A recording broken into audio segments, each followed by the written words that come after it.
지난주에 10강 교회란 무엇인가에 대해서 말씀을 드렸고요.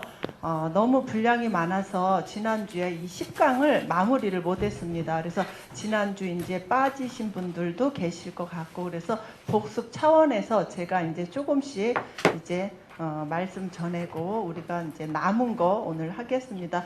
교회란 무엇인가? 그래서 고린도전서 12장 12절로 13절에 있는 말씀을 가지고 말씀을 전해드렸는데, 몸은 하나인데 많은 지체가 있고 몸에 지체가 많으나 한 몸인가 같이 그리스도도 그러하니라. 우리가 유대인이나 헬라인이나 종이나 자유자나 다 한 성령으로 세례를 받아 한 몸이 되었고 또 다 한 성령을 마시게 하셨느니라. 그래서 교회란 무엇인가? 교회란 구약교회와 신약교회가 있었고, 또 이제 보면은 교회의 중요성을 이제 저희들에게 알려주셨습니다. 그래서 교회의 설립자는 누가 교회를 세웠는가? 예수님이 교회를 세우셨고, 교회의 주인은 누구인가? 바로 예수님이라는 사실입니다. 그래서 교회를 세우기 위해서 어떤 대가를 치렀는가? 예수님의 헌신, 예수님이 자기 피로 세운 교회에 대가를 치러주셨기 때문에 교회는 너무나 중요하다는 사실입니다. 그리고 교회에 대한 칭호가 있는데, 교회를 갖다가 그리스도의 몸이라고도 하고 또 이제 성전이라고도 하고 그리스도의 신부라고도 하는 것입니다. 그래서 그 교회의 칭호에 대해서 말씀드렸고, 그리고 교회의 개념이 있는데 무형교회와 유형교회가 있습니다. 그래서 무형교회는 우주적인 교회, 그래서 예수를 믿고 구원 받은 한 사람 한 사람들이 모여 있는 그곳을 무형교회라고 합니다. 그래서 유형교회는 뭐냐면은 구원받은 성도들이 모여서 예배 드리는 곳, 그래서 지교회라고 얘기하는데 가시적인 교회. 그러니까 이 서창동에서 우리 성상교회, 또 그 옆에 있는 서창감리교회, 이러한 지역교회를 갖다 유형교회라고 합니다. 그리고 교회는 지교회를 말하는데 교회는 우주적인 교회가 아닙니다. 우주적인 교회, 세계 복음화를 외치는 이러한 단체가 바로 초교파 이단들이 많이 이제 우주적인 교회, 세계 복음화를 외치는 이러한 단체가 바로 이단이라는 겁니다. 그리고 또 이제 보면은 교회의 4대 기능, 그래서 교회가 가지고 있는 기능, 그러니까 교회에서 해야 될 이 4가지 기능이 되어지지 않으면 아무리 십자가가 세워지고 그곳에서 여러 가지 은사의 어떤 행위들이 일어나고 능력이 일어난다 할지라도 교회가 이 4가지 기능을 하지 않으면은 여기는 교회가 아니라는 겁니다. 그래서 첫 번째, 교회의 4대 기능에서 예배를 드리는 그러한 교회, 그래서 의로 하나님을 위해 존재합니다. 그래서 성부, 성자, 성령 삼위일체 하나님을 경외하고 예배 드리는 이 교회가 진정한 교회입니다. 그리고 또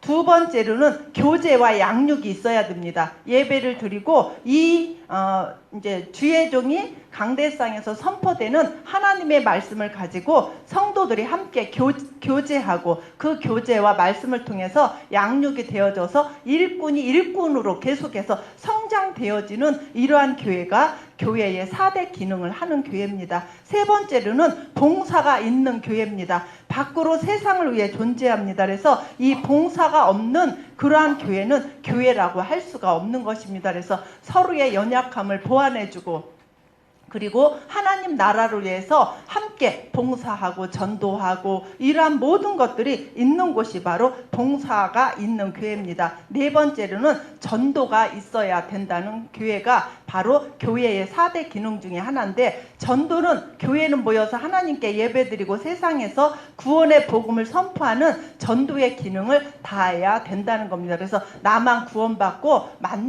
끝나는 것이 아니라 또 다른 허물과제로 죽어있는 많은 영혼들한테 내가 만난 예수 그리스도를 그들한테 전하는 것이 바로 전도입니다. 그래서 내가 예배 드릴 때 주의 종의 입술을 통해서 약속된 축복의 말씀이 선포되는 그러한 교회를 다니고 있는가? 그렇지 않으면은 또 약속의 말씀을 통해서 구원받지 못한 영혼들이 구원의 능력을 체험하는 게 진정한 교회라는 것입니다. 그래서 어떤 교회를 다니더라도 이 네 가지 기능을 하지 못하는 교회는 교회로서의 자질이 없다고 보면 된다는 겁니다. 그리고 교회에 성전의 요소가 있는데, 성전에서는 그 요소가 뭐냐면, 성전은 속죄, 즉 구속의 체험이 있는 곳이 바로 성전이라는 겁니다. 그래서 복음이 전해져서 구원의 확신을 갖게 하는 곳이 바로 어디냐? 교회라는 곳입니다. 그래서 교회를 통해서 구원의 역사가 일어나고, 또 교회를 통해서 그 사람이, 구원받은 사람들이 성장되어지고 변화되어지는 곳이 바로 교회라는 겁니다. 그래서 지난번 말씀드린 것처럼 교회에 나오지 않고 자기는 하나님과의 관계만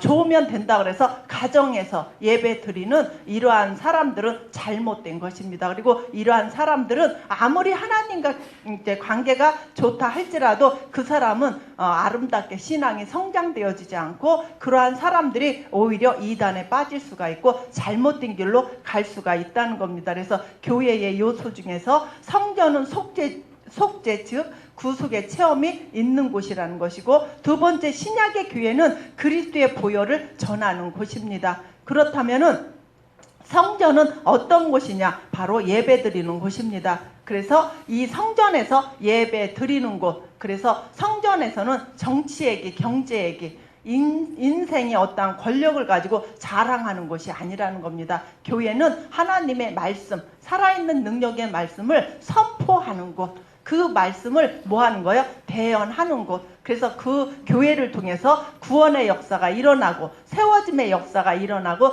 또 다른 영혼들이 세워지는 이러한 교회가 진정한 교회라는 겁니다. 그리고 성전에서 하나님의 말씀이 나오는 곳이 바로 성전입니다. 그리고 성전은 하나님께로부터 영육간의 복이 나오는 곳입니다. 그래서 우리가 사람들이 복을 받으려면은 복의 통로는 전능하신 창조주 하나님 주권 아래 있잖아요. 그렇다면 복을 받고 싶으면 시온에서부터 복이 선포가 되어져야 돼요. 그래서 교회가 영적으로 부흥이 되어지면 삶 속으로 구원받은 하나님의 성도들이 삶의 복을 받아요. 그러니까 영적으로 복을 받으면 자동적으로 삶의 복을 받는 것인데, 어디서부터 복이 오느냐? 시온. 그러니까 교회에서부터 복이 나오는 통로가 바로 교회라는 겁니다. 그래서 교회에서 예배생활 잘하고 빠지지 않고 이 4대 기능에 대해서 제대로 영적인 개념을 알고 이렇게 예배드리는 사람 치고 복을 안 받는 그러한 가정이 하나도 없다는 겁니다. 그래서 우리가 예배는 너무나 중요하지만 그 예배를 어디서 드리냐? 성전. 그래서 교회관이 분명히 있어야 돼요. 목사님이 마음에 안 들고 성도 간의 어떠한 관계 속에서 사이가 안 좋다 그래서 교회를 떠날까 생각하는 이러한 사람은 잘못된 거예요. 교회관이 확립이 안 된 사람한테는 하나님은 절대로 복을 주시지 않아요. 그래서 구원받고 난 이후에 첫 번째 생기는 게 뭐라 그랬어요? 구원의 확신이 생겨요. 내가 지금 죽어도 난 어디 간다? 천국 간다는 영생의 확신이 들고, 두 번째로는 우리가 이제 모시고 있는 우리 목사님, 목자관이 분명해져요. 그래서 구원받고 나면은 목사님을 그냥 좋아지게 돼. 그러니까 이게 이성으로 좋아지는 게 아니라 그리스도 안에서 아버지처럼 좋아지게 돼. 그러니까 목사님이 이제 실질적으로 보면 장동건하고 비교하면 어린 반푼언지도 없죠. 우리 목사님 안 들을 줄 알고 제가 말씀드리는 건데, 외모적으로는 정말 이렇게 뭐 장동건이라든가 뭐 이렇게 뭐 영화 배우하고는 비교할 수 없는데 그렇게 멋있어 보일 수가 없어요. 앞에 있으면 이 빛나는 대머리서부터 시작해가지고 너무 목사님이 멋있어 보여요. 그것이 외적으로 멋있는 게 아니라 영적으로 그분을 통해서 은혜를 받고 목자관이 확실하다 보니까 그 목사님이 너무나 귀하고 어떻게 해요? 막 이렇게 멋있어 보여요. 그게 뭐 이성으로 뭐 멋있고 좋고 이게 아니라 그리스도 안에서 영적으로 맺어진 관계이기 때문에 우리 목사님 다 이렇게 멋있다고 그러잖아요. 강대상에 있을 때는 막 빛나리처럼 막 빛나고 멋있는데 강대상에서 내려오시면 우리랑 뭐예요? 기저 어느 때는 제가 힐을 높은 거 신으면 저보다도 키가 작을 때도 있고 그래서 제가 더 커요 하고 농담할 때도 있는데 외적으로 바라보는 어떠한 멋있는 게 아니라 영적으로 우리에게 풍성한 은혜의 말씀을 주시다 보니까 우리가 은혜 받고 나니까 목자가 아니라 확립이 되어져요. 그래서 목사님의 연약한 부분, 부족한 부분이 보인다 할지라도 그것을 우리가 어떻게 해요? 넘을 수 있는 믿음과 은혜를 주셔서 우리가 주의 종을 이 목사님은 나를 영원히 천국까지 인도하실 나의 영원한 목자라는 생각이 들어지기 때문에 목자관이 이제 확립이 되어지고 세 번째 세워지는 게 뭐냐? 교회관이에요. 지난번에 제가 말씀드렸죠. 발로 막 차면서 너 우리 교회에 있을 필요 없어. 나가. 그래도 절대로 나가요? 안 나가요? 나갈 수가 없어요. 그래서 구원받고 나면은 이 세 가지가 확신이 서져요. 그래서 죽을 때까지 이 교회에서 나는 뭐하고 산다? 헌신하고 봉사하면서 예배드리면서 그리고 영적인 아버지 목사님을 섬기면서 늘 구원의 기쁨과 감격 속에서 살아가는 것이 바로 뭐예요? 우리가 교회라는 곳이에요. 이러한 교회에서 이러한 것들이 다 이루어진다는 사실입니다. 그래서 내가 만약에 흔들린다. 우리 교회는 뭐가 부족하고 이거는 아닌데 먼저 교회에서는 이런 거를 이렇게 진행하고 이렇게 했는데 왜 성산교회는 이런 것들이 부족하고 이러면서 교회에 대한 비판과 판단하고 정죄하고 이러는 사람들은 결국에는 어떻게 해요? 우리 교회 오셨다가 그런 분들은 다 어떻게 했어요? 우리 교회를 떠나고 가신 분들이 되게 많아요. 그래서 교회는 교회마다의 특색이 있어요. 저쪽 교회가 그런 것 행사를 했기 때문에 우리 교회도 꼭 하라는 법이 없어요. 우리 집집마다 먹는 김치 담는 것도 다 다르잖아요. 그죠? 매운 거 싫어하는 집은 매운 고춧가루 안 써요. 근데 매운 거 좋아하는 집은 어떻게 해요? 매운 고춧가루를 넣고 김치를 담그듯이 우리 교회 성도들의 수준에 맞게 성향에 맞게 목사님이 뭐예요? 교회의 모든 것들을 다 어떻게 해요? 집행하시고 그것을 또 밑에 있는 또 재직들이 알아서 교회를 운영하고 나가는 것인데 이런 것들이 자기 생각하고 먼저 있던 교회에서 안 맞는다고 이런 거를 갖다 반론을 제기한다든가 그런 거를 갖고 따지고 이러면 절대로 안 된다는 겁니다. 우리의 맞는 교회가 바로 어디예요? 성산교회예요. 나하고 절대로 맞지 않으면 결국에는 그분들은 어떻게 해요? 교회를 떠날 수밖에 없다는 사실입니다. 그래서 교회라는 것이 너무나 중요하다는 것을 이렇게 말씀드리고 그리고 교회에서 풍성한 삶의 복을 받고 누릴 수 있다는 사실입니다. 그렇다면은 이제 지난주에 이어서 오늘 7번째 교회의 사명이 있어요. 교회의 기능이라든가 교회의 요소라든가 교회라는 곳이 어떤 곳인가 교회에서 어떻게 말씀이 선포되는가 이런 것을 지난주 이제 구체적으로 말씀드렸는데 그렇다면은 오늘 교회의 사명이 뭔가 내가 다니고 있는 성산교회의 사명이 뭐냐면 진리의 수호자의 역할을 감당해야 됩니다. 디모데전서 3장 15절에 보니까 만일 내가 지체하면 너로 하나님의 집에서 어떻게 행하여야 할 것을 알게 하려 함이니 이 집은 살아계신 하나님의 교회요 진리의 기둥과 터니라. 그래서 진리의 수호자라는 것은 이단을 대처하고 그리고 이단으로부터 우리 교회를 뭐 하는 거예요? 지켜야 하는 그것이 우리 교회가 해야 될 일입니다. 그래서 이단들을 어떻게 해요? 침투하지 못하고 그리고 또 어떠한 이단에서 온 그러한 성도들을 우리가 잘 감시해서 또 다른 양한테 자기가 가지고 있는 이단에 대한 그러한 말씀을 전하다 보면은 그 사람들이 그것이 옳은 것처럼 또 거기에 빨려들어서 교회에 큰 문제를 일으키기 때문에 우리 교회의 사명은 뭐예요? 이단으로부터 뭐 하는 거예요? 지켜야 될 일들이 누가 해야 되냐? 우리 한 사람 한 사람이 다 해야 된다는 겁니다. 그리고 두 번째, 예수 그리스도의 대행자입니다. 이것은 뭐냐? 마태복음 25장 40절에 보니까 임금이 대답하여 가라사대 내가 진실로 너희에게 이르노니 너희가 여기 내 형제 중에 지극히 작은 자 하나에게 한 것이 곧 내게 한 것이니라 하시고 너희 말을 듣는 자는 곧 내 말을 듣는 것이요 너희를 저버리는 자는 곧 나를 저버리는 것이요 나를 저버리는 자는 나 보내신 이를 저버리는 것이라 하시니라. 그래서 예수 그리스도의 대행자 예수님이 직접 오셔서 하실 수가 없어요. 그래서 교회를 통해서 예수님이 하신 공생애의 모든 그 사역을 누가 해야 되냐? 교회가 해야 된다는 사실입니다. 그래서 교회에서 예배드리고 교회에서 기도하고 기도하고 아픈 사람 질병도 뭐 하는 거예요? 하나님의 말씀을 통해서 기도를 통해서 그들이 어떻게 해요? 올바르게 이렇게 건강하게 영육간에 건강하게 잘 세워질 수 있도록 하는 이러한 예수님이 하신 모든 것들을 어디서 해야 되냐?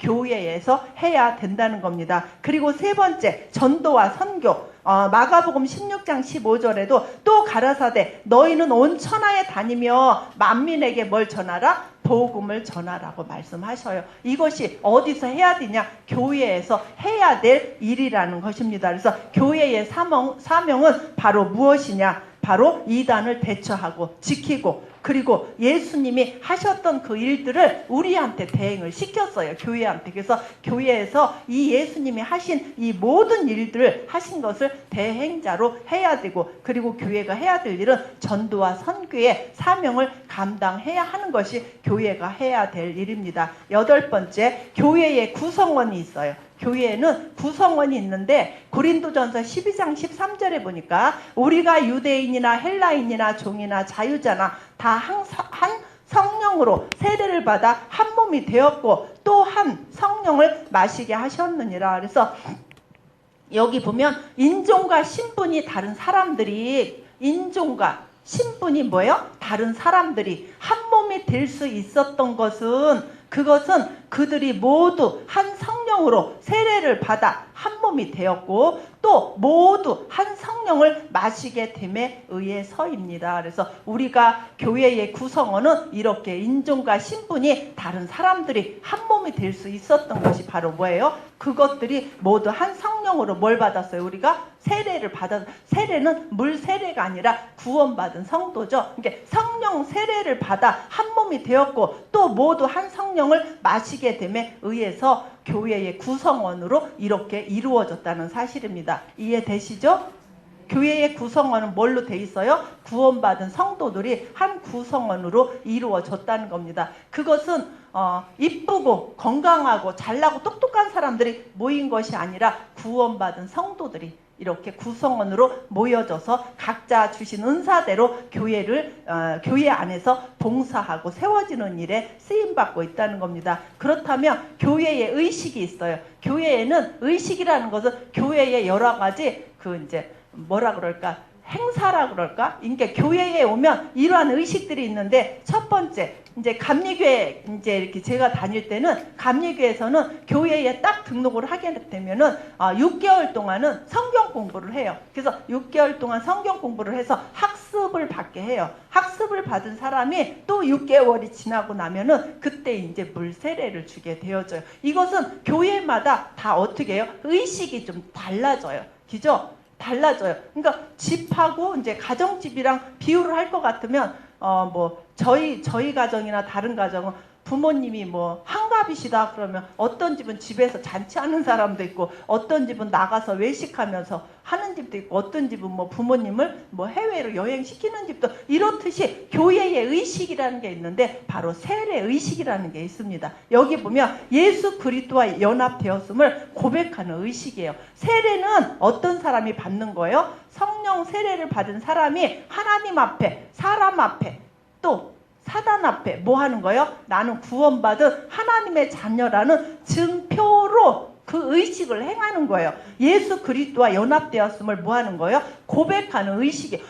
저 사람 세례받아. 저 사람 우리 교회 오더니 뭘 받은 거예요? 구원받은 하나님의 자녀이구나. 그래서 구원받았다는 표로 받는 것이 뭐냐? 세례예요. 물세례를 받는 것입니다. 로마서 6장 3절에 보니까 무릇 그리스도 예수와 합하여 세례를 받은 우리는 그의 죽으심과 합하여 세례 받은 줄을 알지 못하느냐? 그래서 세례는 뭐예요? 구원받은 사람이 받는 거예요. 그러면서 4절에도 그러므로 우리가 그의 죽으심과 합하여 세례를 받음으로 그와 함께 장사되었나니 이는 아버지의 영광으로 말미암아 그리스도를 죽은 자 가운데서 살리심과 같이 우리도 또한 새 생명 가운데서 행하게 하려 함이니라. 만일 우리가 그의 죽으심을 본받아 연합한 자가 되었으면, 우리는 누구와 연합한 자가 됐어요? 예수님과 연합한 자가 되었으면 또한 그의 부활을 본받아 연합한 자가 되리라. 그래서 교회에 오면은 세례 의식이 있어요. 그래서 세례 안 받으면 어때? 이것이 아니라 세례 의식은 꼭 해야 돼요. 그래서 우리 교회 개척하고 얼마 안 됐을 때 다른 교회에서 오신 집사님, 권사님들이 이제 우리 교회에 와서 구원받고 난 이후에 세례는 한 번만 받는다 그래요. 일평생. 근데 본인이 원하면 구원받기 전에 받은 세례가 나는 싫다. 그래서 성산교회 와서 구원받고 난 이후에 세례를 다시 받고 싶다 하면은 신청하시면은 다시 세례를 받을 수 있어요. 그래서 그렇게 이제 초창기 때는 다른 교회에서 오신 분들을 이제 이렇게 구원상담에서 구원받게 해가지고 세례를 다시 받으신 그러한 권사님들도 계시고, 또 이제 천주교에서 카톨릭에서 영세를 받았는데 그 영세 받은 게 자기는 싫다. 그래서 구원받고 난 이후에 카톨릭에서 오신 분들 부부가 또 이렇게 세례를 받는 그러한 것들이 있었거든요. 그래서 세례 의식은 반드시 교회에서 있어야 된다는 겁니다. 그리고 회심했음을 나타내는 것이 바로 세례 의식이에요. 회심이라는 것은 뭐예요? 잘못된 길을 갔다가 다시 돌이키는 거잖아요. 그게 뭐예요? 거듭난 사람 뭐예요? 구원받은 하나님의 자녀가 회심했다는 것은 돌이켰다. 사망의 길로 갔다가 복음자를 통하여 복음의 말씀을 듣고 생명의 길로 유턴한 그 사람을 갖다 회심했다 그러잖아. 그러니까 구원받은 사람이, 여기 보니까 베드로전서 3장 21절에 물은 예수 그리스도의 부활하심으로 말미암아 이제 너희를 구원하는 표니, 그래. 구원하는 표가 뭐예요? 물 세례라는 거예요. 곧 세례라 육체의 더러운 것을 제하여 버림이 아니요 오직 선한 양심이 하나님을 향하여 찾아가는 것이라. 그래서 이 세례 의식이 있고, 의식 중에서 회심했음을 나타내는 의식이 바로 세례고, 세 번째 성령의 역사를 인정하는 것입니다. 고린도전서 2장 13절에 우리가 이것을 말하거니와 사람의 지혜에 가르친 말로 아니하고 오직 성령의 가르치신 것으로 하니 신령한 일은 신령한 것으로 뭐하니라 분별하느니라. 그래서 성령의 역사를 인정하는 행위가 바로 세례 의식이라는 겁니다. 네 번째 그리스도인의 통일성을 나타내는 것입니다. 위에 똑같이 읽은 말씀처럼 우리가 이것을 말하거니와 사람의 지혜에 가르친 말로 아니하고 오직 성령의 가르치신 것으로 하니 신령한 일은 신령한 것으로 분별하느니라. 그래서 그리스도인의 통일성을 나타내는 것이 바로 세례 의식입니다. 다섯 번째 그리스도 안에서 새로운 생명의 탄생의 바로 표라는 것입니다. 그래서 고린도후서 5장 17절에 보니까 그런즉 누구든지 그리스도 안에 있으면 새로운 뭐다? 피조물이라. 이전 것은 지나갔으니 보라 새 것이 되었도다. 그래서 새로운 생명의 탄생의 표예요. 그래서 세례를 받은 사람은, 저 사람은 뭐 받은 사람이에요? 구원받은 사람이라는 표죠. 그리고 여섯 번째 주님의 명령입니다. 그래서 마태복음 28장 19절에 그러므로 너희는 가서 모든 족속으로 제자를 삼아 아버지와 아들과 성령의 이름으로 뭐를 주고 세례를 주라는 거예요.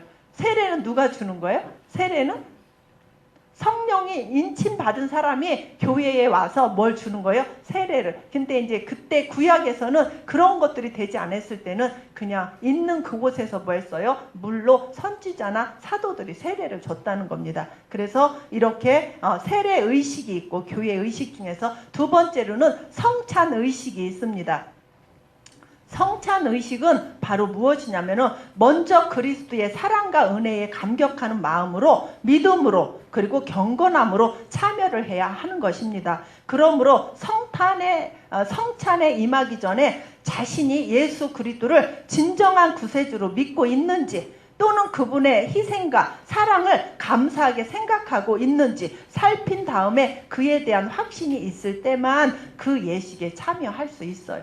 그래서 성찬식을 할 때 시험 드는 사람들도 많이 있어요. 세례도 안 받고 구원도 안 받았는데 이렇게 이제 빵을 갖고 가면은 애들도 막 안 준다고 울고 난래. 왜 엄마만 먹고 나는 안 주느냐고 울고불고 막 하는 그런 아이들이 있잖아요. 그럼 엄마가 너무 우니까 하나 집어서 주는데 성찬 예식은 이렇게 하는 게 아니라 그래요. 제가 여기에서 말씀 들었죠. 먼저 그리스도의 사랑과 은혜에 감격하는 마음으로, 그리고 믿음이 있어야 돼요. 그리고 경건함으로 참여를 해야 하는 것이 바로 성찬 의식이에요. 그러므로 성탄에 임하기 전에 자신이 지금 예수 그리스도를 진정한 구세주, 주님으로 믿고 있는지, 또는 그분의 희생과 사랑을 내가 감사하게 생각하고 있는지 내 자신을 살핀 다음에 그 다음에 대한 확신이 있을 때만 그 예식에 참여할 수가 있어요. 그래서 성찬 예식에는 죄를 많이 진 사람은 자기가 스스로 뭐예요? 그것을 할 수가 없어요. 참여할 수가 없어요. 그리고 구원의 감사와 감격이 너무 떨어진 사람들은 성찬 예식에 참여를 안 하더라고요. 그리고 또 목사님이 또 말씀하셔요. 이렇게 살다가 너무 죄악 가운데 살아서 죄가 너무나 많은 사람들은 이 성찬 예식에 참여하지 말라고 말씀을 하시는데, 이렇게 성찬 예식은 바로 뭐냐? 넘들이 다 먹으니까 나도 먹고, 넘들이 포도주 마시니까 마시고, 이것이 아니라 내 마음속에 정말 구원해 주신 구원의 감사와 감격이 넘치는가, 내 신분을 다시 한번 뭐예요? 말씀을 통해서 조명받고 내가 이 예식에 참여할 수 있는 그러한 확신이 있는가에 대해서 하다 보면은 성찬 예식할 때 여기저기서 우리 교회는 뭐예요? 울음바다가 터지잖아요. 왜? 그 주님이 나를 위해서 뭐 해주셨어요? 십자가에서 살이 뭐예요? 찢겨주시고 그 많은 피를 흘려주시고, 그렇게 한 그것이 지금 그것을 뭐예요? 다시 한번 2000년 전에 해주신 그 사건을 누가 묵상하면서, 내가 묵상하면서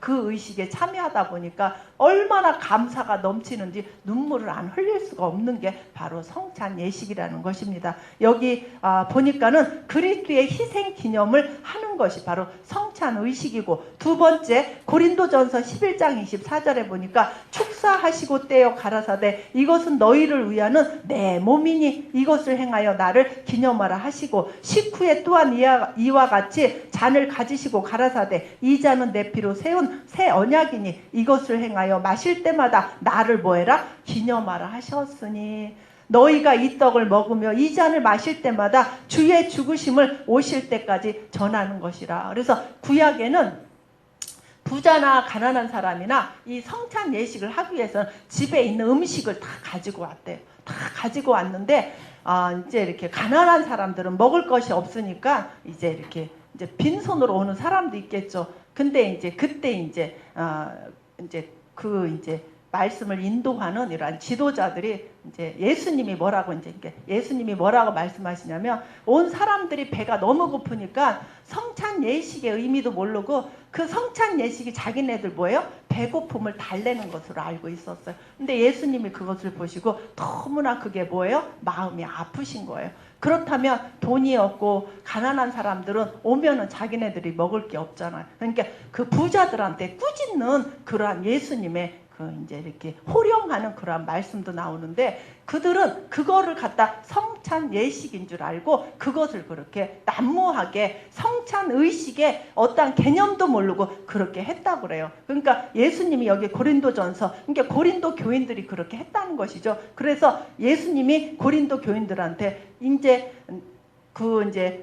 부잣집 사람들이 가지고 온 음식은 많은데 자기가 갖고 왔으니까 자기가 다 먹는 거예요. 그러니까 나중에 이제 갖고 오지 않고 가난한 사람들은 거기서 시험을 드는 거예요. 그래서 교회 안에서 그런 것들이 아름답게 이루어지지 않으니까 예수님께서 이제 고린도 교인들한테 이제 책망을 하시는 거예요. 뭐라고 하냐? 이렇게 25절에 식후에 또한 이와 같이 잔을 가지시고 가라사대 이 잔은 내 피로 세운 새 언약이니 이것을 행하여 마실 때마다 누구를 기념하라? 너희들이 배부르기 위해서 먹는 성찬식이 아니라 바로 뭐예요?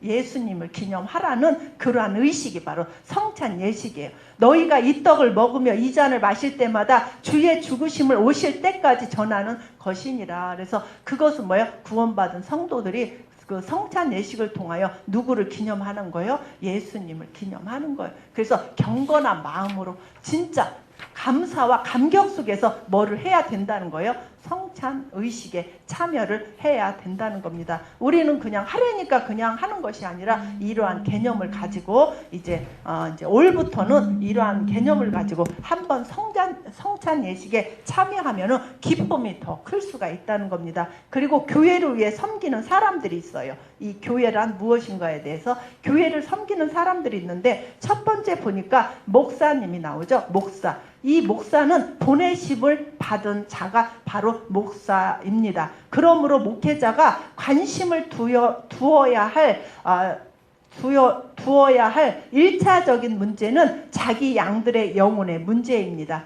그래서 자신의 양떼들을 하나님의 사람으로 인도할 책임을 가지고 있는 분이 바로 누구냐? 목사님이 바로 이제 교회를 위해서 목사님을 세워주신 것입니다. 그래서 요한복음 1장 6절에 보니까 하나님께로서 보내심을 받은 사람이 났으니 이름은 요한이라. 그래서 이때 요한이 뭐예요? 목사로 이제 이렇게 세워졌고, 지금 신약에 있는 이 목사는 바로 누구냐? 한 영혼 한 영혼을 구원 상담해서 어디로 인도하는 거예요? 바로 천국으로 인도하는 이러한 분이 바로 목사님으로 세운 것이고, 그래서 이 목사는 어떤 분이냐? 목회자는 빛이 아니고 빛을 증거하는 자예요.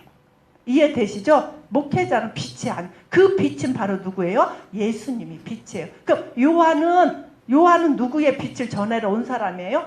예수님의 빛을. 그럼 신약에 있는 모든 목사님들도 빛이 아니에요.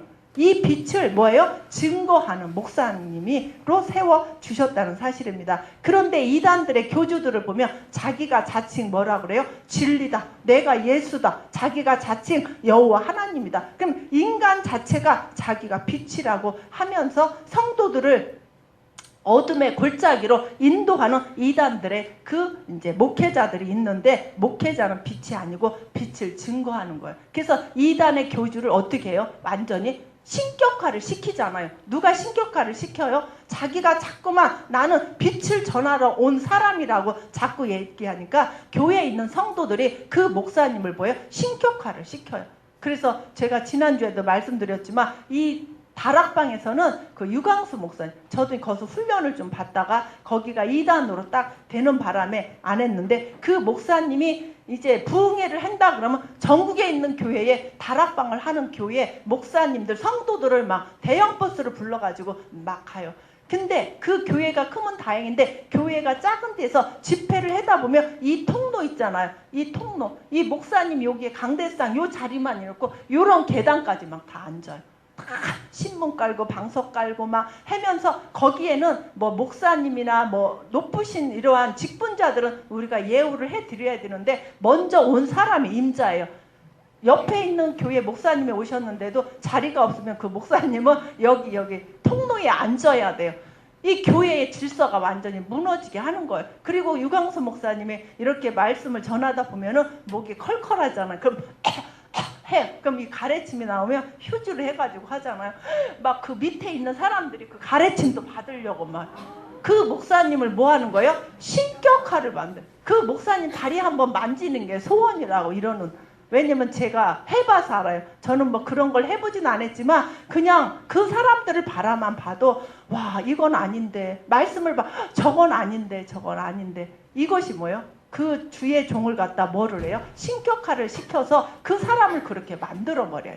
이것이 뭐냐? 이단의 누구예요? 바로 목회자들이라는 사실입니다. 그래서 두 번째, 성경은 목사도 연약성을 가진 불완전한 존재라고 말씀하고 계셔요. 그래서 목사님은 우리 인간하고 뭐예요? 똑같아요. 연약하고 부족하고, 하루 세끼 식사 안 하시면 배고프고, 좋은 거 보면 갖고 싶고, 조그만 집에 살면 큰 집 갖고 싶고, 다마스 타고 다니다 보면은 좋은 그랜저도 다, 이거 똑같아요. 우리 인간이랑. 근데 하나님이 뭐예요? 기름 부어 세워진 목사님이기 때문에. 그래서 그 목사님을 통해서 대리자로 뭐예요? 목사님을 세워주셔서 많은 성도들한테, 양들한테 대리인으로, 대변자로 뭐예요? 하나님의 말씀을 전하시는 분이에요. 그래서 목사님을 완벽하다고 믿고 신앙생활 하면은 우리 시험 들어요? 안 들어요? 시험 들죠. 어떻게 주의 종이 강대상에서 저렇게 1818을 찾을 수가 있을까, 막 이런 것 때문에 막 시험 드는 그러한 성도가 있는데, 여기 성경에 보니까 성경은 목사도 연약성을 가진 불완전한 존재라고 말하고 있습니다. 그래서 목사님은 완벽하지 않으셔요. 다만 말씀을 전하시는 대리자라는 것입니다. 고린도전서 1장 26절에 보니까 형제들아 너희를 부르심을 보라. 육체를 따라 지혜 있는 자가 많지 아니하며 능한 자가 많지 아니하며 문벌 좋은 자가 많지 아니하도다. 그러나 하나님께서 세상의 미련한 것들을 택하사 지혜 있는 자들을 부끄럽게 하려 하시고 세상의 약한 것들을 택하서 강한 것들을 부끄럽게 하려 하시며, 그래서 우리가 때로는 목사님의 연약한 부분을, 목사님의 단점이 우리 눈에 보여지며 아유 하면서 이렇게 고개 돌리는 것이 아니라, 하나님이 우리 목사님 위해서 기도하라고 저렇게 나한테 부족한 점을, 연약한 점을, 단점을 보여주셨구나. 그 보이는 사람이 누구를 위해서 기도를 해야 돼요? 목사님을 위해서 기도해야 돼요. 저는 그렇게 그럴 때마다 목사님을 위해서 하나님이 기도하라는 사인이라는 것을 저는 그렇게 믿어요. 믿고 그때부터 이제 주의 종을 위해서 기도를 더 많이 하게 되는데, 우리 이제 강단에 세우신 목사님이 완전하다고 이렇게 믿고 신앙생활 하면은 내 자신이 너무나 힘들어요. 나랑 똑같은 사람인데 다만 기름 부어 세워준 누구라고 믿으면 돼요? 목사님 대리인이구나. 그래서 그 목사님의 연약함이 있다는 것을 우리가 알고, 그리고 목사님을 이렇게 접하다 보면은 목사님의 어떤 연약함이라든가 그런 것들이 보여져도 넘을 수 있는 은혜가 우리한테 있다는 사실입니다. 그리고 세 번째, 불완전하지만 영접하고 순종해야 돼요. 왜? 예수님의 대리자로 누굴 세워주셨어요? 목사님을 세워주셨기 때문에. 그래서 마태복음 10장 40절에 보니까 너희를 영접하는 자는 나를 영접하는 것이요 나를 영접하는 자는 나 보내신 이를 영접하는 것이니라. 그래서 목사님을 영접하는 것이 누구를 영접하는 거예요? 예수님을 영접하는 것이죠. 그래서 불완전한 사람이지만 늘 예수님을 영접하는 마음으로 순종하라는 것입니다. 그거 왜 그러냐? 왜 그렇게 해야 되냐? 히브리서 13장 17절에 보니까 너희를 인도하는 자들에게, 그래, 너희를 인도하는 자들에게 뭐예요? 이거를 순종하고 복종하라. 저희는 너희 영혼을 위하여 경성하기를 자기가 회개할 자인 것 같이 하느니라. 저희로 하여금 즐거움으로 이것을 하게 하고 근심으로 하게 말라. 그렇지 않으면 너희에게 유익이 없느니라. 그래서 목사님의 마음을 상하게 한다든가 목사님을 막 힘들게 한다든가 그러면 메시지가 나오지 않아요. 그럼 그 한 사람 때문에 우리 성산교회에 그런 일이 있으면 1000명한테 다 뭐예요? 유익이 없어요. 자기한테도 유익이 없지만 오히려 다른 사람한테까지도 유익을 끼칠 수가 없어요. 왜? 목사님 마음이 상한 가운데 있기 때문에 메시지가 평안하게 선포가 되어지지 않아요. 우리 인간이잖아요. 누가 나를 막 미워하는데 그 사람이 만약에 우리 이제 예를 들어서 우리 여기 이옥희 권사님하고 나하고 관계가 안 좋은데 내가 이옥희 권사님을 보고 이렇게 말씀 전할 때 이 말씀이 좋게 나오겠어요? 안 좋게 나오겠어요? 이거랑 똑같아요. 그래서 이 주의 종과의 관계가 늘 뭐 해야 되냐? 순탄해야 돼요. 그리고 목사님을 힘들게 하면 안 돼요. 때로는 목사님이 틀렸다 할지라도 그것을 짚어주면 안 돼요. 목사님이 그것을 잘못한 것이 있으시면 깨달을 때까지 우리는 기도하고 기다려줘야 돼요. 그래서 목사님을 가리키고 훈계하고 막 이런 식으로 하면 절대로 안 된다는 사실입니다. 왜 그래요? 나한테 유익이 없기 때문에 반드시 뭐 하라는 거예요? 순종하고 그리고 복종하라는 것입니다. 그래서 우리의 멘토가 멘토, 우리의 영적인 멘토는 누구예요? 목사님이시잖아요. 그죠? 그 멘토한테 우리는 뭐 해야 된다는 겁니까? 그분한테 순종하고 복종하라는 겁니다. 이 복종은 능동으로 해야 돼요. 능동은 내가 하기 싫어도 하는 게 뭐예요? 복종이잖아요. 군에 가면 복종 체제가 되어지잖아. 복종은 우리 상사가 시키면 무조건 해야 돼. 하기 싫어도 하는 게 복종이에요. 순종은 수동으로 되어지는 거예요. 내가 기뻐서 하는 거는 뭐예요? 순종은 기뻐, 복종은 능동으로 하는 거예요. 그래도 하기 싫어도 강대상에서 선포되면 그것을 그대로 뭐 하라는 거예요? 따르라는 것입니다. 그리고 여기 보면 또 초대교회가 증거를 했어요. 이건 뭐냐? 빌립보서 1장 1절에 보니까 그리스도 예수의 종 바울과 디모데는 그리스도 예수 안에서 빌립보에 사는 모든 성도와 또는 감독들과 집사들에게 뭐하니? 편지하노니. 편지. 그러니까 초대교회도 이렇게 했다는 사실입니다. 그리고 5번째, 말씀 전하는 장로가 있어요. 첫 번째로는 목사가 있고 이제 이렇게 교회를 섬기는 사람들의 구성원이에요. 그렇다면 목사님이 계시고 두 번째로는 장로님들이 계셔요. 여기 보니까 디모데전서 5장 17절에 잘 다스리는 장로들을 배나 존경할 자로 알되 말씀과 가르침에 수고하는 이들을 더할 것이니라. 그래서 이걸 보면은 어떤 말씀이 있느냐, 공동체에 존경받은 자가 장로의 직임을 수행해야 된다는 겁니다. 존경받지 않는 사람들이 이 공동체에서 장로의 직분을 받으면 안 된다 그래요. 그래서 제가 이러한 책을 제가 이제 이렇게 찾아보니까 이 장로는 어떤 가정에서도 모범이 돼야 된대요. 그러니까 부인한테도 잘 해야 되고 자녀들한테도 늘 본이 돼야 되고, 그리고 교회 안에서도 모든 공동체 안에서 성도들한테 늘 존경받는 사람들, 그리고 장로의 직임은 또 어떤 사람이냐, 물질도 있어야 되고 건강해야 되고, 그래서 그 장로의 직분을 잘 감당할 수 있는 그러한 것들을 이렇게 뭐라 그럴까, 좀 갖춰진 사람이 교회의 장로가 돼야 된대요.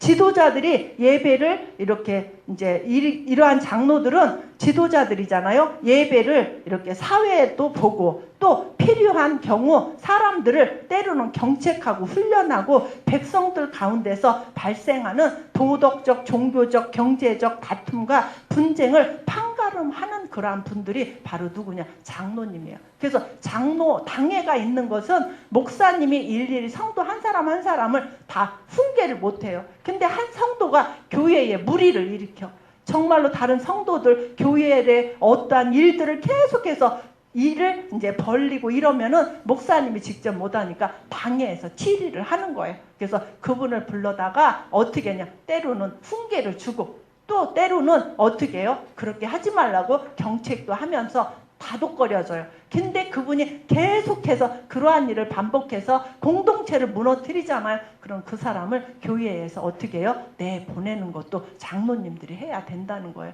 그래서 장로의 직분도 너무나 중요하다는 사실입니다. 제가 이제 이 말씀을 준비하는데 우리 장로님한테 제가 얘기를 하려고 보니까 중국을 가고 없어요. 그래서 제가 오면은 장로는 집안에서도 뭐가 돼야 돼요? 모범이 돼야 돼요. 아내한테 잘 해야 된대요. 본이 돼야 된대요. 이러한 사람이 누구예요? 장로라고 여기 이렇게 써있지 않느냐. 그래서 꼭 보여주려고 그래요.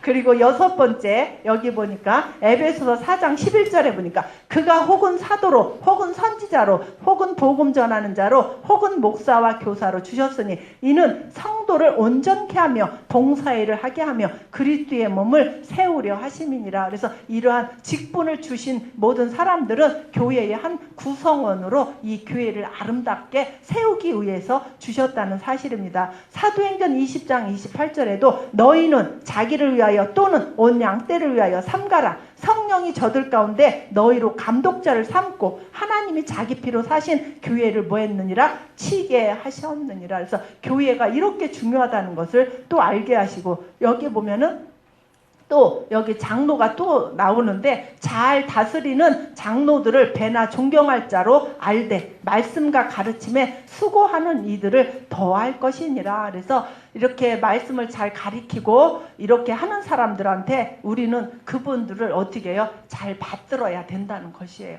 왜? 교회에서 진짜 무보수로 이렇게 봉사하고 헌신하는 너무 많은 이러한 이제 직분자들이 있잖아요. 그분들을 잘 공경하고 잘 대우를 해줘야 된다는 겁니다. 그리고 또 교회 안에는 집사가 있어요. 집사는 어떤 사람이냐면 실제로 초대교회에 있어서 집사 선출을 할 때 가장 큰 목적은 구제를 위한 직무를 전달할 사람이 필요해서 집사를 세웠다고 해요.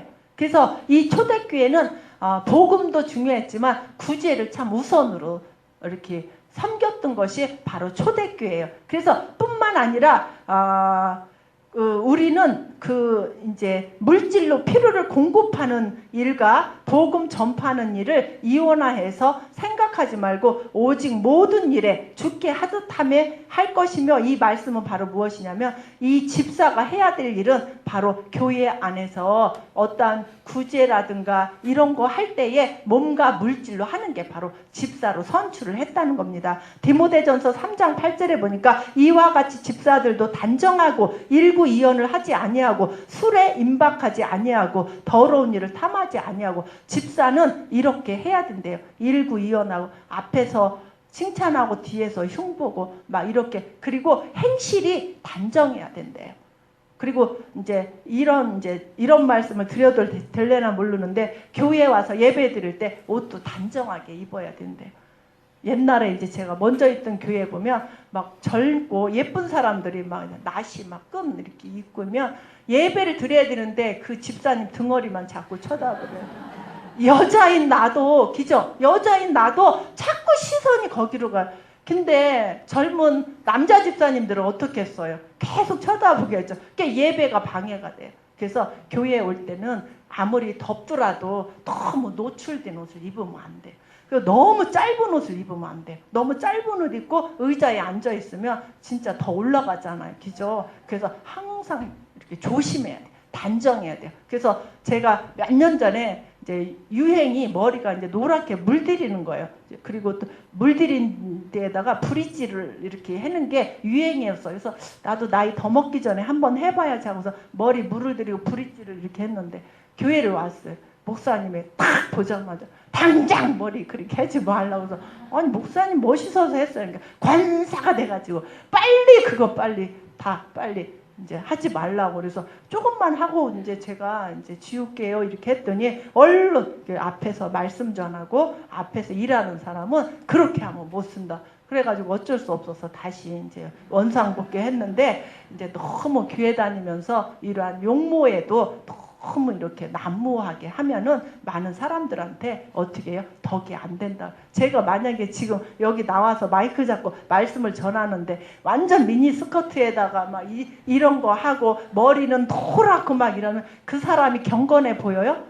경건이라는 것은 이제 원래 구원받고 난 이후에 경건이 내적으로도 이렇게 있지만 이렇게 보여지는 것으로도 먼저 우리는 뭐예요?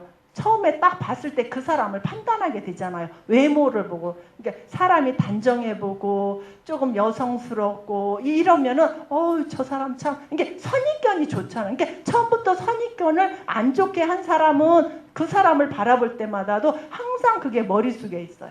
이게. 그래서 처음에 좋게 본 사람은 그 사람이 어떠한 일을 잘못을 저질러도 에이 그 사람은 그럴 사람이 아니야 라고 그냥 넘어가. 근데 처음에 선입견을 그렇게 가진 사람이 잘못을 하면 어쩐지 처음부터 저러더니 저렇군. 그래요 안 그래요? 우리 인간의 이 본성의 마음이기 때문에 그렇습니다. 그래서 집사님은 어떻게 해야 돼요?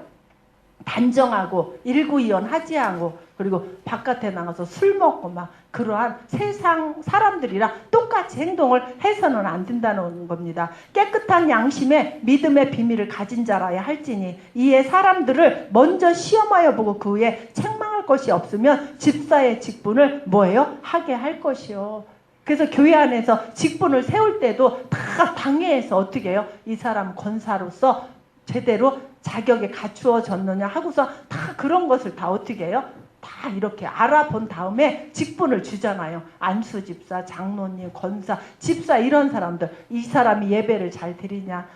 구원받고 난 이후에 11조 생활을 제대로 잘 하고 있냐? 그리고 공동체 안에 이렇게 함께 모여서 함께 공동체 일원으로 봉사하고 모이게 힘쓰는 사람이냐. 근데 이런 것들 자격이 안 됐는데 절대로 직분을 안 준다는 거예요. 그리고 우리 교회처럼 직분에 인색할 수가 없어요. 우리 교회 1000명인데 장로님을 잘 안 세우잖아요. 목사님이 워낙 그 직분에 인색하셔요. 근데 지금은 조금 이제 낮으셨는데 옛날에는 엄청 직분에 인색하셨어요. 그러니까 아무나 직분을 주시는 분이 아니라는 겁니다. 이러한 것들이 갖춰진 사람들, 여자들도 이와 같이 단정하고 참소하지 말며 절제하며 모든 일에 충성된 자라야 할지니라. 그래서 절제의 삶을 집사님들은 잘 해야 돼요.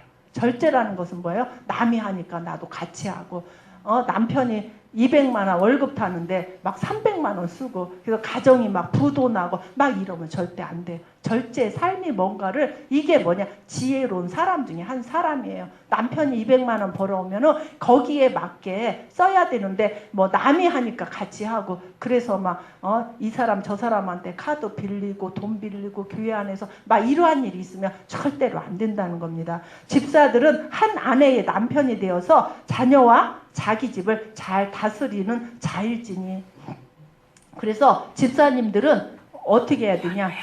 교회 제자대학 하러 온다고 그래가지고 뭐 이렇게 남편 밥도 안 해주고 나 매일 교회 가야 된다고 집은 막 개판 쳐놓고 애기들 막 챙기지도 않고 이러면 안 돼요. 저는 그런 것이 훈련이 너무 잘 됐어요. 그래서 제가 교회에 이제 개척할 때부터 올 때는 얼마나 교회에서 맨날 살다시피 했잖아요. 근데 우리 신우들이나 누구한테 욕먹지 않으려고 오늘 교회에 10시에 무슨 일이 있다 그러면 저는 아침 새벽부터 일을 다 했어요. 살살 나와가지고 밑반찬 다 해놓고 집도 더 소리 안 나게 물걸레로 이렇게 하면서 철저하게, 그리고 우리 장모님이 왜 이거 와이셔츠 안 다렸어? 이런 욕 먹지 않으려고 저는 막 철저하게 했어요. 그래서 뭐를 흠을 잡으려고 해도 흠을 잡을 길이 없을 정도로 항상 가도 집을 반짝반짝하게 할 정도로, 그리고 저희 집에 오면은 밑반찬이 늘 그냥 기본 밑반찬이 있을 정도로 그렇게 하고서 저는 신앙생활을 했어요. 근데 어느 집사님들 보면 그렇지 않아요. 먼저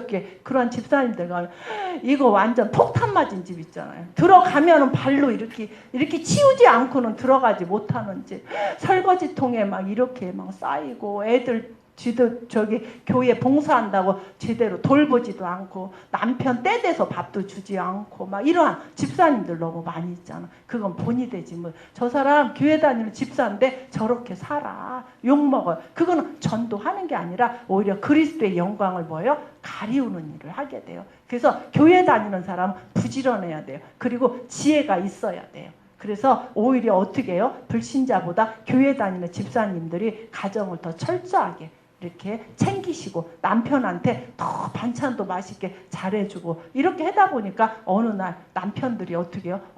우리 집사람이 교회 다니고 나더니 뭔가 달라졌어. 보이지 않게 달라졌어. 맨날 짜증 부리고 신경질 부리던 부인이 성상교회 나가고 나더니 너무 부드러워졌대요. 그리고 화도 안 낸대요. 신경질도 안 부린대요. 그래서 교회에 쫓아나온 그러한 남편 집사님들도 많이 있잖아요. 이거는 전도는 뭐냐? 내가 말로 해서 우리 교회 나와 예배들 이게 아니라 몸으로 보여줘야 돼. 몸으로 보여주다 보면은 자연적으로 가족들은 전도가 되어질 수밖에 없다는 겁니다. 그리고 집사의 직분을 잘한 자들은 아름다운 지위와 그리스도 예수 안에 있는 믿음의 큰 담력을 얻게 된다는 사실입니다. 그래서 집사의 직분이 너무나 중요해요. 가정에서도 교회에서도 본이 되어지는. 그리고 이제 제가 가끔 가다가 이렇게 이제 교제하는 가운데 그런 얘기를 해요. 우리가 교회에서 인기를 떨어뜨리지 않고 늘 사람 관계가 좋은 관계가 되기 위해서는 앞에서 막 얘기하고 뒤에서 사람 얘기하면 그 말이 결국에는 돌고 해서 본인한테 다 들어오더라고요. 그래서 제가 어느 날 그걸 깜빡 잊어버렸어요. 근데 그것을 이제 깨닫게 되는 날이 있더라고요. 그래서 절대 사람 얘기는 하지 말자. 저 사람이 옷에 똥을 싸든 오줌을 싸든 내버려 둬야지.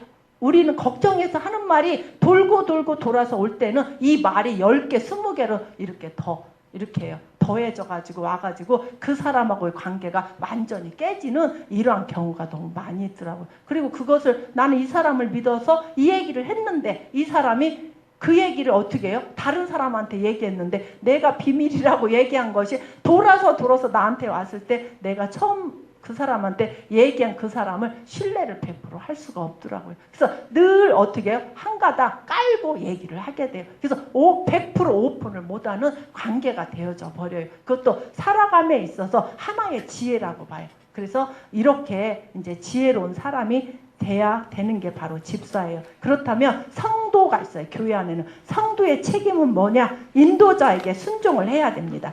아까 이제 히브리서 13장 17절에 보니까 너희를 인도하는 자들에게 순종하고 복종하라. 저희는 너희 영혼을 위하여 경성하기를 자기가 회개할 자인 것 같이 하느니라. 저희로 하여금 즐거움으로 이것을 하게 하고 근심으로 하게 말라. 그렇지 않으면 너희에게 유익이 없느냐라. 그래서 인도자에게 뭐 하는 거예요? 순종해야 돼요. 순종. 목사님이 하시는 그 말씀은 다 뭐 해야 된다? 순종해라. 그리고 목자님들한테 순종해야 된다는 겁니다. 두 번째, 모이기를 힘쓰고 하나 되기를 힘써야 된다는 겁니다. 히브리서 10장 24, 서로 돌아보아 사랑과 선행을 격려하며 모이기를 피하는 어떤 사람들의 습관과 같이 하지 말고 오직 권하여 그날이 가까움을 볼수록 더욱 그리하자. 모이기를 피하는 세상 사람들과 같이 그러한 습관을 갖지 말고 모이기에 힘써야 된다는 겁니다. 그리고 세 번째, 11조와 헌금을 드려야 됩니다. 11조는 왜 드려야 되냐? 구원받은 하나님의 자녀가 하나님의 주권을 인정하는 거예요. 11조를 드리니까 나 복 받으려고 기복 신앙으로 하나님 앞에 드리는 게 아니라, 아니 우주 만물을 창조하신 창조주 하나님이 그지예요. 우리들의 그 11조 그거 받으시려고 하는 것이 아니라 하나님이 하나님됨을 뭐 하는 거예요? 주권을 인정하는 거예요. 나는 하나님의 누구예요? 자녀이기 때문에. 그리고 내가 천국 백성이 되었기 때문에 나는 뭐예요? 주민세를 내는 거예요. 주민세. 주민세가 이 땅에 살 때는 우리가 주민세 내잖아요. 대한민국 주민이라는 것 때문에 주민세를 내요. 우리도 이 11조는 하늘나라의 뭐예요? 주민세랑 똑같아요. 내가 천국 시민이기 때문에 내는 게 바로 11조의 헌금이라는 겁니다. 근데 교회를 오래 다니고 직분을 가졌는데도 11조 생활을 안 한다 그러면 하나님을 믿지 않는 거랑 똑같은 거예요. 그래서 이렇게 11조와 헌금을 드려야 하는데 말라기 3장 10절의 말씀처럼 만군의 여호와가 이르노라 너희의 온전한 11조를 창고에 들여 나의 집에 양식이 있게 하고 그것으로 나를 시험하여 내가 하늘문을 열고 너희에게 복을 쌓을 곳이 없도록 붓지 아니하나 보라. 그래서 이거는 하나님의 주권을 인정하면서도 11조를 하면 하나님을 한번 시험을 해보래요. 시험했는데 11조를 했는데 복을 못 받아. 그럼 누가 책임져야 돼요? 하나님이 책임져야 돼요. 우리 장로님이 지금 수십 년 동안 계속해서 재정을 봤잖아요. 재정을 이제 먼저 교회에서부터 봤는데 자기가 통계를 냈대요. 그래서 무슨 통계 그랬더니 어렸을 때부터 11조 생활을 잘 하는 사람들이 우리 교회에 이제 다 이제 집사가 되고 다 결혼한 그러한 이제 장년들이 됐잖아요. 그들의 삶을 보면은 삶이 평탄하대요. 우유곡절 막 기가 막힌 웅덩이 속에 들어갔다가 또 하나님이 건져 이런 게 없이 그냥 삶이 뭐예요? 평탄한 삶을 산다고 그러면서 자기가 얘기를 해요. 누구 막 이렇게 하면서 그들의 삶을 보면 쪼그라드는 게 아니라 조금씩 부해지는 삶을 살고 있다. 그래서 어릴 적부터 11조에 대한 것을 아이들한테 때려서라도 가르치라고 그랬어요. 그래서 우리는 용돈을 주면서 아이들한테 그래서 11조 먼저 이렇게 항상. 근데 이제 냈는지 안 냈는지는 모르겠지만 11조부터 이것을 아이들한테 습관을 시켜야 돼요. 훈련을 통해서 뭐가 나와요? 습관이 나와지잖아요. 습관을 통해서 그 사람이 뭐가 나오냐? 인격이 형성이 되어지는 거예요. 그래서 어릴 적부터 11조는 아이들한테 몸에 배도록 알려줘야 돼요. 그래서 100원을 주면 10원을 떼는 법을 아이들한테 알려줘야 돼요.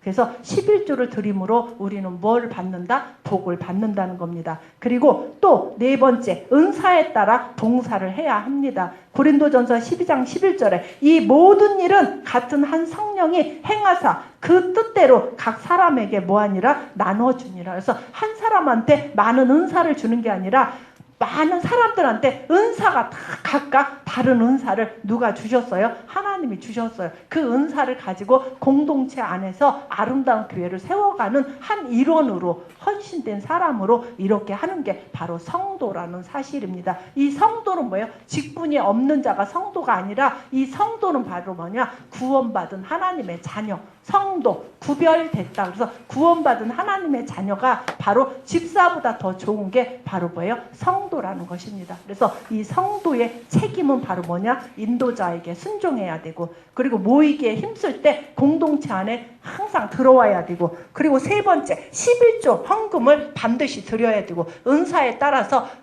교회에서 봉사의 삶을 살아야 된다는 겁니다. 그리고 비전은 교회를 통하여 이루어진다는 것입니다. 구약의 비전은 이스라엘 백성들을 통하여 이루어졌어요. 그리고 아브람은 강대한 나라가 되고, 그래서 창세기 18장 18절에 보니까 아브람은 강대한 나라가 되고 천하 만민은 그를 인하여 복을 받게 될 것이 아니냐라고 하면서 구약의 비전은 이스라엘 백성들을 통해서 그 비전이 이루어졌다는 겁니다. 그리고 두 번째, 제사장 나라가 되고 출애굽기 19장 6절에 보니까 너희가 내게 대하여 제사장 나라가 되며 거룩한 백성이 되리라. 너는 이 말을 이스라엘 자손에게 뭐하리라? 고할지니라. 그래서 구약의 비전은 이스라엘 백성들을 통하여 이루어졌어요. 그렇다면 신약의 비전은 어떻게 이루어졌는가? 에베소서 3장 10절에 이는 이제 교회로 말미암아 하늘에서 정사와 권세들에게 하나님의 각종 지혜를 알게 하려 하심이니 곧 영원부터 우리 주 그리스도 예수 안에서 예정하신 뜻대로 하신 것이라. 그러면서 에베소 1장 23절에 보면 교회는 그의 몸이니 만물 안에서 만물을 충만케 하시는 자의 뭐다? 충만이니라. 신약의 비전은 어떻게 이루어지냐? 교회를 통해서 이루어진다는 것입니다. 그리스도인의 모든 비전은 교회를 통해서 이루어지기에 교회의 비전을 두어야 한다는 겁니다. 이 교회를 통해서 복을 받고 성장되어지고 삶이 변화되어서 우리는 어떻게 해요? 비전을 갖게 돼요. 꿈을 갖게 돼요. 각자 개인은 교회를 통해서 뭐예요? 복을 받고 내가 성장이 되어지고 내 삶이 변화되어지고 그리고 꿈을 갖게 하는 곳이 바로 어디예요? 교회라는 곳입니다. 그래서 아이들은 예수 믿지 않는 이제 남편들도 보면은 자기는 교회는 안 나오면서 교회 가면 좋은 말을 많이 전한다는 것을 알고 아이들은 어디 가라 그래요? 너는 교회 나가 이래요. 왜? 교회 가면 나쁜 것을 가르치지 않아요. 올바르게 행실을 할 수 있는 좋은 말씀을 가르친다는 것을 믿지 않는 사람들이 알고 있기 때문에 자기는 나오기 싫은데 자녀와 부인은 뭐예요? 나오라고 하잖아요. 왜? 부인이 교회 나와서 신앙생활 잘하면 나가서 춤바람 날 일 없고 노름할 일 없고 바람 필 일 없고 그리고 교회에서 늘 하는 말이 뭐예요? 남편한테 잘하라. 부모를 공경해라. 아이들을 잘 가르쳐라.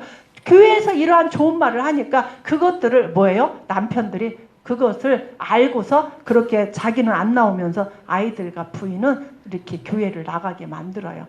이것이 뭐냐? 교회를 통해서 이루어진 것들이 이루어지기 때문에 바로 그런 것입니다. 이스라엘 밖에서 비전이 이루어질 수 없듯이 교회 밖에서는 비전을 이룰 수가 없다는 겁니다. 교회 안에서 비전이 이루어지지 교회 밖에서는 비전이 이루어질 수 없다는 사실입니다. 그리고 교회의 중심의 삶을 살아야 한다는 겁니다. 사도행전 1장 4절에 보니까 사도와 같이 모이사 저희에게 분부하여 가라사대 예루살렘을 떠나지 말고 내게 들은 바 아버지의 약속하신 것을 기다리라. 그러니까 예루살렘이 어디예요? 교회를 떠나지 말고 이건 뭐냐? 복을 받을 때까지 교회에서 뭐예요? 있어라. 교회 생활 잘 하라는 거예요. 24시간 교회에 붙어서 있으라는 것이 아니라 말씀이 선포될 때마다 어디를 오라는 거예요? 예루살렘 교회에 와서 말씀을 받아라. 언제까지? 내가 복받았다고 느낄 때까지 교회를 떠나지 말고 있으라는 것입니다. 그렇다면 주님의 최후의 분부는 무엇이었습니까? 우리한테 교회를 뭐해라? 사랑하라는 거예요. 그리고 나가서 허물과 죄로 죽어있는 영혼들한테 뭐 하라는 거예요? 전도의 사명을 주셨다는 겁니다. 그렇다면 언제까지 교회 중심의 삶을 살아야 합니까? 언제까지 우리는 교회 중심의 삶을 살아야 돼요? 복을 받을 때까지 교회 중심의 삶을 살아야 된다는 겁니다. 이처럼 신앙 공동체 안에서는 사랑의 교제와 애정의 응답이 끊이지 않아야 된다는 겁니다. 그러한 아름다움이 결국 하나님을 신앙하는데 큰 기폭제가 될 것이라는 사실입니다. 그래서 교회 중심의 삶이 얼마나 중요한지 몰라요. 그래서 나무의 가지가 잘라지면은 그 나무의 가지는 뭐예요? 열매를 맺을 수 없는 것처럼 우리는 늘 교회 중심의 삶을 살아야 된다는 겁니다. 지난주 말씀드린 것처럼 늘 교회에 가까이, 그러니까 교회에서 먼 사람은 늦으면은 수요 예배인데 지금 가면 뭐 예배 반은 끝났겠네 하면서 주저앉아요. 근데 교회 가까이 있는 사람은 늦어도 막 뛰어야 안 뛰어요? 막 뛰잖아요. 그게 복이지 다른 게 복이 아니라는 것이죠. 그래서 항상 교회 중심의 삶을 살아야 되고 목회자 중심의 삶을 살아야 된다는 겁니다. 결론을 보겠습니다. 우리 다 같이 한번 읽어봅니다. 시작. 이 세상에 완전한 사람이 교회란 없습니다. 고린도전서 1장 26절에 보니까 형제들아 너희를 부르심을 보라. 육체를 따라 지혜 있는 자가 많지 아니하며 능한 자가 많지 아니하며 문벌 좋은 자가 많지 아니하는도다. 모든 지체가 한 몸을 이루어 온전하게 성장해 가야 하는 것입니다. 그래서 교회의 중요성에 대해서 오늘 이제 여기까지 말씀을 드렸습니다. 그래서 교회가 중요해요? 안 중요해요? 우리는 교회 잘 만났어요? 못 만났어요? 너무 잘. 최고의 복이 뭐라 그랬어요? 교회 잘 만나는 거. 남편 잘 만나는 것보다 더 잘 만나야 될 게 누구예요? 교회예요. 그랬잖아요. 내가 일평생 80평생 진짜 잘 살기 위해서는 남편을 만나야 되잖아요. 남편을 잘 만나면 이 이게 뭐야? 물방울 튕겨가면서 살아요. 파출부 두고 뭐 띵까띵까 하면서 살아요. 80년. 그러나 교회 잘 만나면은 내 영혼이 영원히 그곳에서 누구와 함께? 주님과 함께 살아갈 수밖에 없어요.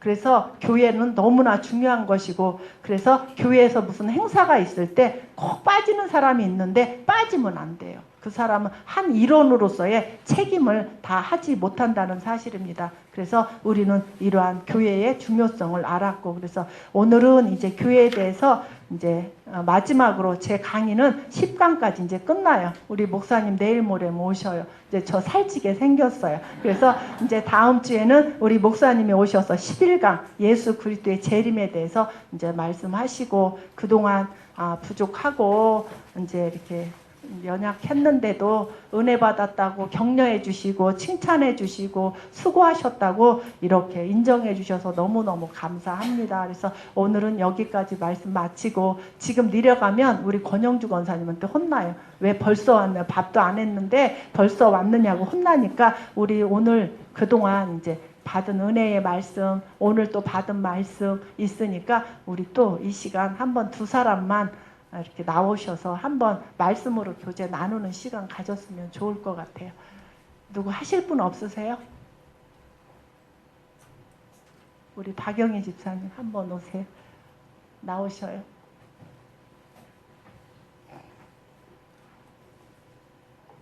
우리 박수로 환영해 주시기 바랍니다.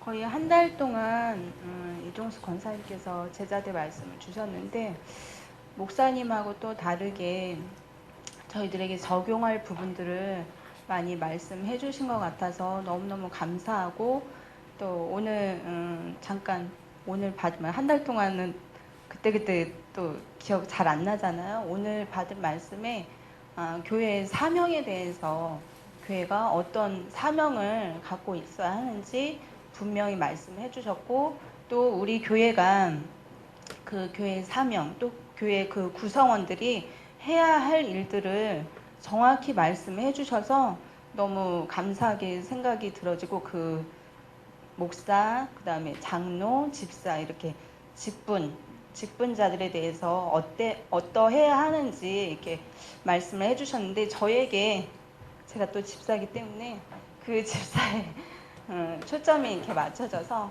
집사는 단정하고 또 일고 일어나지 않아야 하고, 이런 부분들이 저에게 되게 와 닿았던 것 같아요. 그래서 정말 그 집사 받은 그 직분에 맞게끔 언행도, 또 행실도, 또 이 옷차림도 신경을 써야겠다, 그런 생각이 들어지는 시간이었고, 한 달 동안 너무너무 감사하고, 그 저에게 적용할 부분들을 많이 순간순간 이렇게 찝어주신 것 같아서 너무 감사하다는 말씀을 이 자리를 빌고서 말씀드리고 싶습니다.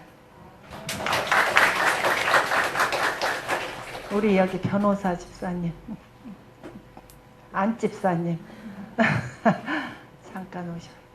은혜 충만하신 분들만 제가 제 눈에 보여서 제가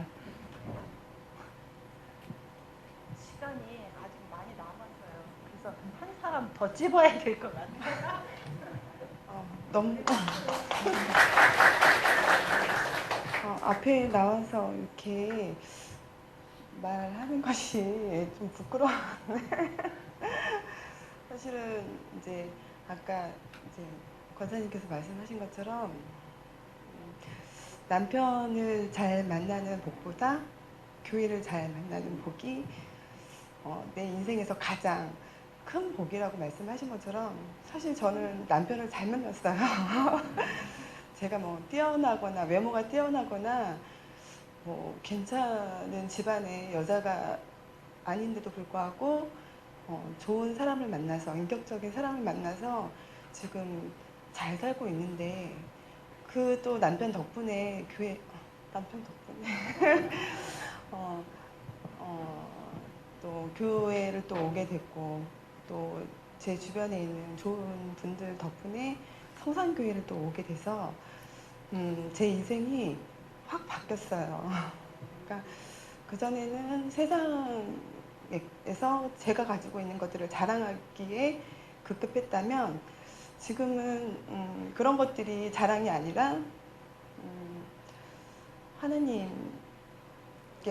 저를 자녀 삼아 주신 것에 대해서 자랑하고 또 하나님 말씀 들으면서 제가 하나님 닮아가고 싶어하는, 그러니까 내 아버지를 닮아가고 싶어하는 그런 자녀로서 지금 살고 있다는 것이 사실 지금 가장 큰 복인 것 같아요. 그래서 오늘 작년에도 들었던 말씀이지만 목사님이 안 계신 이 자리에서 권사님께서 다시 한번 또 저에게 주신 그 말씀이 내가 지금 큰 복을 받고 있구나, 너무나 감사하다, 평생 갚을 수 없는 그 은혜를 지금 그 은혜를 갖고 살고 있구나, 감사하면서 살아야겠다, 죽을 때까지 그런 또 생각을 하게 됐습니다. 그리고 저는 아직 집사는 아니지만 여러분들이 자꾸 집사님이라고 부르세요. 그래서 앞으로 저에게도 또 주실 직분이 집사가 또 될 수도 있는데 거기에 맞는 언행이나 아까 머리 색깔 말씀하실 때 사실은 좀 아름답게 보이려고 애썼는데 왜 교회 세상에서 그러니까 너 장롱에서 가장 아름다운 옷을 골라서 입고 나오라고 하나님께 가장 예뻐 보이고 싶어서 사실 근데 몸매가 자꾸 편한 옷을 입고 오게 되는 거예요. 그런데 옷차림에도 좀 신경을 써야 하고 밖에서도 내 행동이, 내 언행이 다른 불신자들에게 어떻게 비춰질지 좀 생각하면서 살아야겠다는 생각도 지금 많이 하게 됐어요. 좀 부끄럽기도 하고 또 감사하기도 하고. 아직 시간이 아직 좀 남았는데 어떻게 한 분만 누가 한번 이렇게 나오셔서 은혜 받으신 거 한번 하실 분 계세요? 제가 찝어요? 안 나오시면 찝어요. 우리 정미순 집사 나오시고.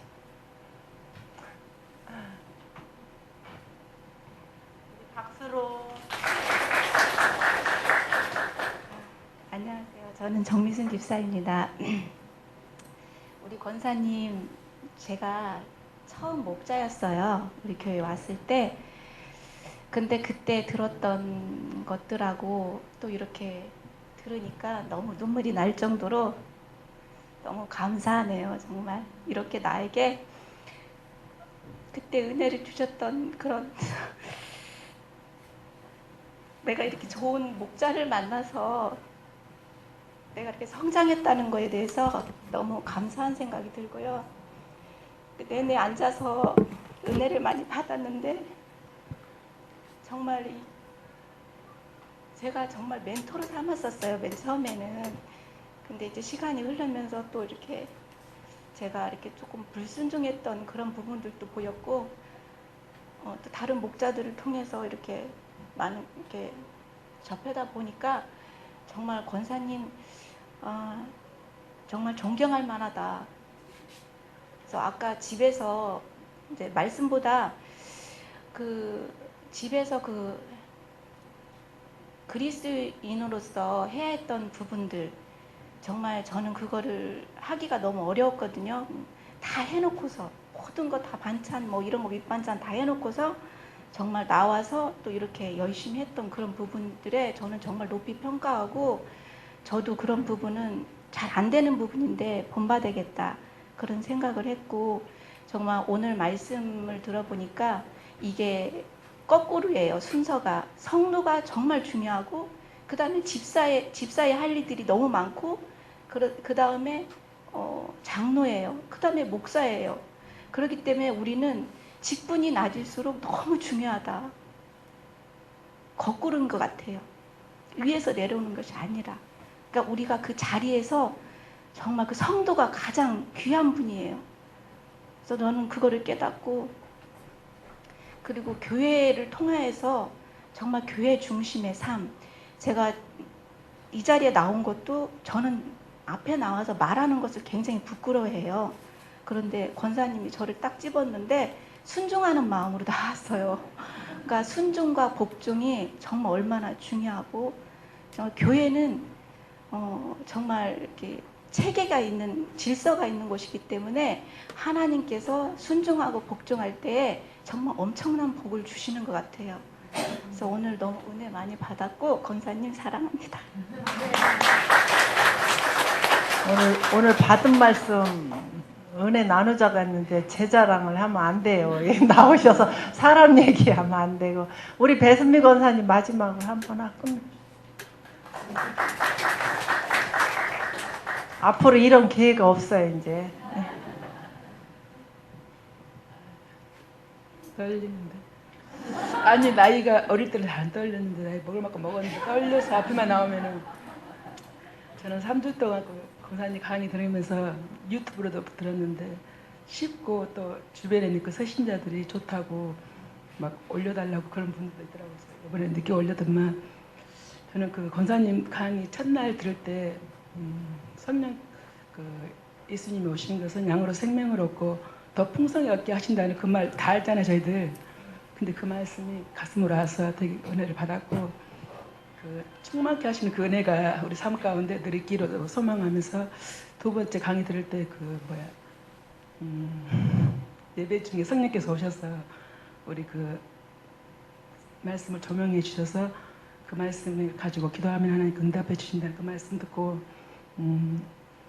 정말 예배 정신 차리면서 말씀 받고 그 약속을 받아야겠다 그런 생각 속에서 그 예배 드렸는데, 금요 예배 때 너무 많은 그 은혜가 있어가지고 기도를 시작해서 하나님 앞에 지금 기도하고 있는데, 이런 기도가 계속 이어져서 기도를 쉬는 죄를 범치 말아야겠다 그런 그 생각이 들면서 교대의 오늘 주신 말씀은 교회 그 4대 기능에 대해서 예배와 교제와 그 봉사와 전도의 삶이 그 네 바퀴가 굴러간다는 게 대해서 너무 감사하고, 또 우리 교회에 이렇게 목사님 복사판이 나왔다는 게 너무 감사하면서 나도 복사판으로 가야겠다 그런 도전을 받고 감사합니다.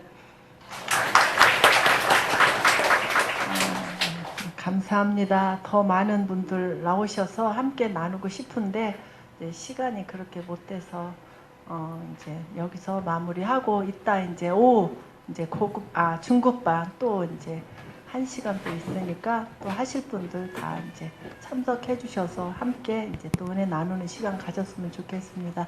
우리 다 같이 이제 주기도문으로